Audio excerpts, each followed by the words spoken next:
یہ جو انسان ہیں اور فرشتے، ان میں ایک بنیادی فرق یہ بھی ہے کہ جب انسان مر جاتا ہے، اذا مات المیت، تو فرشتے کیا کہتے ہیں؟ ما قدما، اس نے آگے کیا بھیجا، اور انسان کہتا ہے ما خلفا یا اخرا، اس نے پیچھے کیا چھوڑا۔ فرشتے کہتے اس نے آگے کیا بھیجا، انسان کہتے کیا چھوڑ کے گیا۔ فوراً فتوے شروع ہو جاتے، گھر کتنا ہے، گاڑیاں کتنی ہیں، نقد کتنا ہے، سونا اور چاندی کتنا ہے۔ ایسی مثالیں بھی آئی ہیں کہ میت کو بھی نہلایا جا رہا ہے اور اس کی جیب سے چیزیں نکل کر اسی میں جھگڑے شروع ہو۔ بیوی کہتی ہے یہ میری ہے، ماں کہتی ہے یہ چیز میری ہے، بیٹا کہتا ہے یہ میری ہے، بھائی کہتا ہے یہ میری ہے۔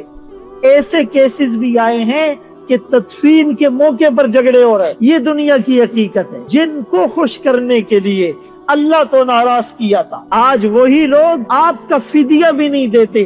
اگر آپ کی نمازیں چھوٹ گئی، آپ کے روزے چھوٹ گئے، آپ نے کوئی جائز وصیت کر رکھی، آپ پر کسی کا قرض ہو، آپ کے رفع درجات اور تخفیف عذاب کے لیے وہ صدقہ خیرات تک بھی نہیں کریں گے، جن کو خوش کرنے کے لیے اتنے بڑے اللہ کو ہم نے ناراض کیا۔ تو اس وقت یہ کہے گا یا لیتنی قدمت لحیاتی، کاش میں اپنی زندگی میں اپنی اس ہمیشہ والی زندگی کے لیے کچھ بیچ دیتا۔